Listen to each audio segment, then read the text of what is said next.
Bonjour.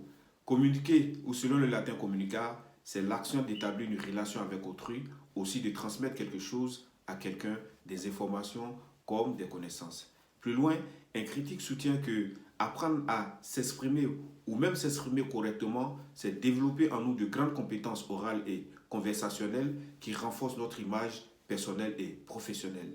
Déa Moussa Bakoun, bienvenue dans la biophysicale.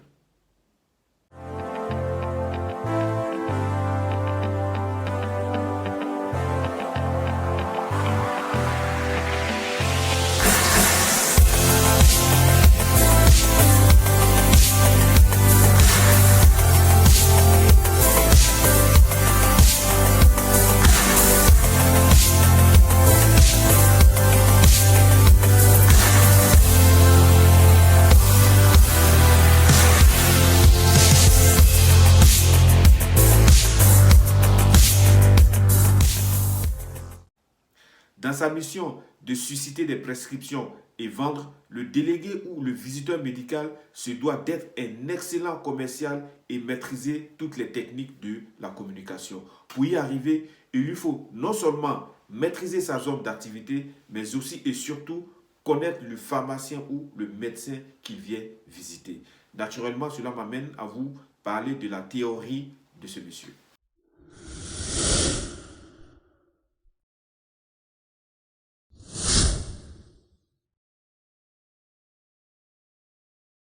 L'analyse transactionnelle, outil d'aide à la vente et à la négociation.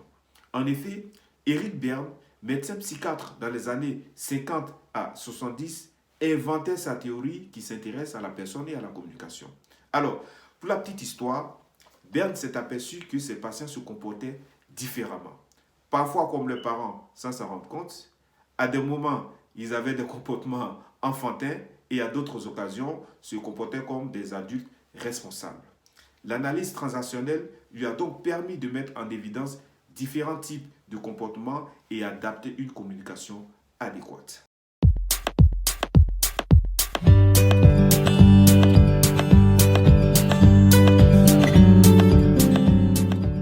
Pourquoi l'analyse transactionnelle est-elle intéressante, voire même importantissime pour le délégué médical? Tout simplement parce que pour communiquer et vendre, il a besoin de connaître son prescripteur. Est-il sympathique? Est-il de bonne humeur comme de mauvaise humeur? À quoi pense-t-il quand je me présente tous les matins devant son cabinet? Bonjour docteur. Pourquoi est-il si désagréable? Parce que malheureusement, il en existe. Alors, il faut qu'on comprenne une chose. Tout comme vous et moi, comme mes amis Abdou Rachid Koné, Bab Florent ou Ramdé Seydou, le médecin ou le pharmacien est un être humain, donc un homme qui peut avoir des soucis. Il peut être de bonne humeur comme de mauvaise humeur. Il peut être fatigué ou avoir des préoccupations. Je prends un exemple simple. Le jour où mademoiselle Patricia Agnero, déléguée médicale, ou la Madré, ou encore Abiba Kourma, délégué médical, rencontre un médecin ou un pharmacien, le jour où sa femme a été hospitalisée, ou encore le jour où sa fille vient d'être admise à un concours d'entrée à l'ENA, il est clair et évident que l'accueil ne sera pas le même. D'où l'importance de connaître l'état psychologique, donc l'état de moi dans lequel se trouve son prescripteur.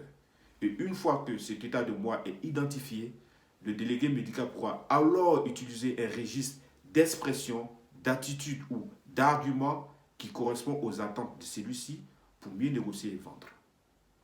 Et pour terminer, Eric Berne nous apprend aussi que la personnalité de chacun d'entre nous est composée de 3 systèmes d'attitude et de comportement. Quels sont donc ces différents types de comportements? La suite à samedi prochain dans une autre vidéo. Commentez, partagez, critiquez et likez. Abonnez-vous. À très bientôt.